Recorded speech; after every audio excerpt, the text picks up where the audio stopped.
Give them a round of applause. More applause.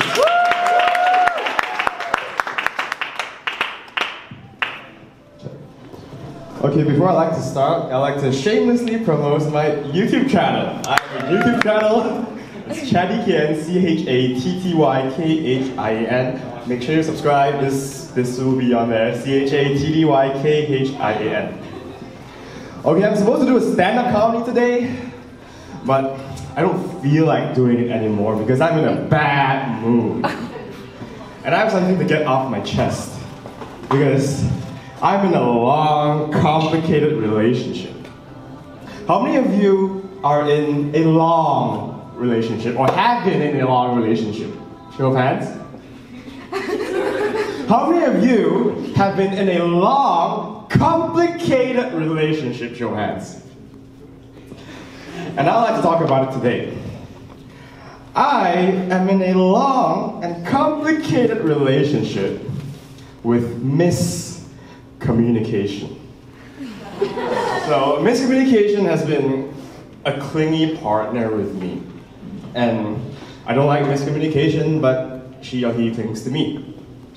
So, the first instance, or the most prominent instance of miscommunication in my life was when I was 13. So, all of you don't seem to know me, but I only started learning English when I was 13. Because in Malaysia, we don't really speak English as our first language. So when I was 13, my parents decided to bring me to an English medium school. So I thought that I needed to improve my English so that I could communicate with people better. But then I realized that English is actually a very easy subject. English majors, don't come at me right now, but I'll tell you why. My English teacher actually taught me something really cool, which makes me master English. It's called adding the Y game.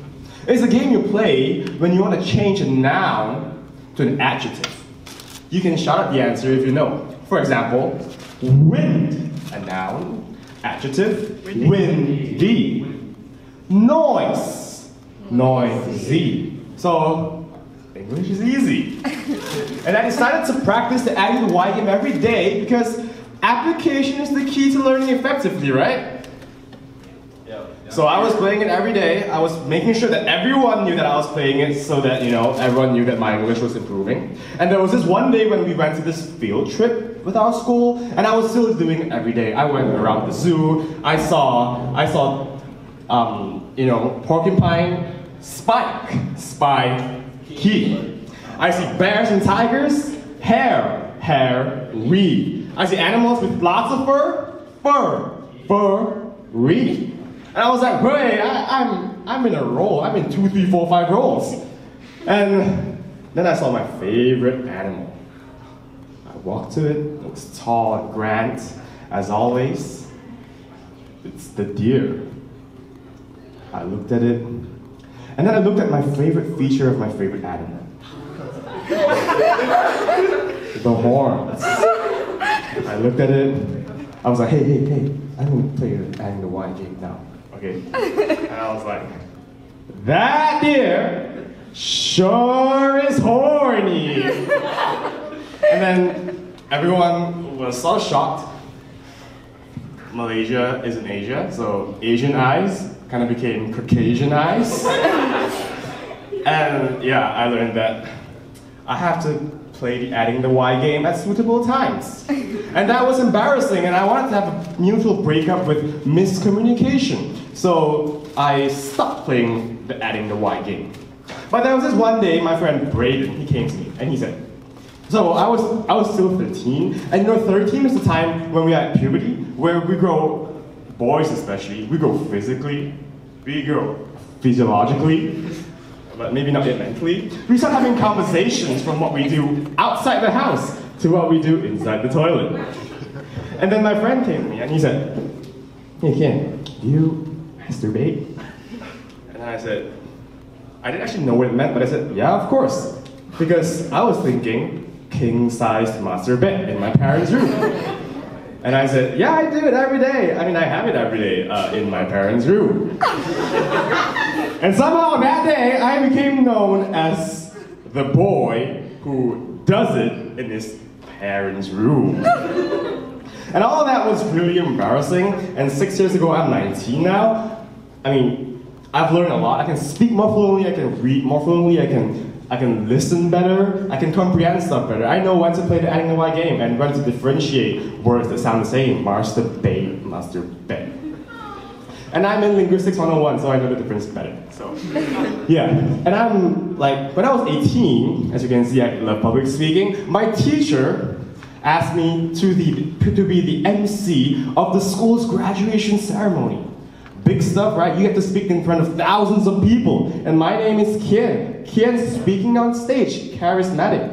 Kian wearing suit and tie. I mean, what more can you ask for, right?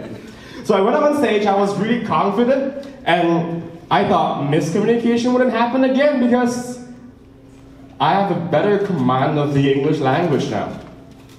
And so I went up on stage, everything was going great. I thought everything was going great, and my teachers kept giving me thumbs up, and I was like, let's give a hand to the graduating class of 2018! And I was like, whoa, I was in a row, 2, 3, 4, 5 rows. And then I had to introduce my friend Kelvin up on stage with the following words. We will now welcome Kelvin to display his prominent skills in the saxophone. But that day, the world hated me. The microphone hated me. It went off the moment I said the words, "Oh, phone!" And you know, the hall is much bigger than this. So, it turned out to be up on stage to display his prominent skills in the sax! And teachers were shocked. I mean, the school's directors were there. Again, Asian eyes, all of them were Asian, by the way, became Caucasian eyes. And then students, they were more excited than graduating. And this was not only bad for like the school, but it was bad for Kelvin as well because his performance that day was an anticlimax. But yeah, miscommunication still happens to me from time to time because UBC is so diverse. Some people call it the University of Billion Chinese. And everyone seems to have very different accents, so it does happen from time to time. So I thought I was going to have a breakup with her, or him, but miscommunication seems to be all around us. Seems to be happening every day, every month, every year, every second, every minute. So I guess we can never have a mutual breakup with miscommunication. It's part of life because we do make mistakes. But then if we can use these mistakes to make it to, you know, valuable things like funny jokes, like how I'm making fun of myself to make you all laugh every day, I'm sure that life would be more positive because look at mistakes as jokes and make people happy. Back to you. Thank you very much. Yeah, a champion, CHAPYKIN, you guys. Thank you. Yeah, I gotta say, that was pretty fun. Funny. I did it. All right.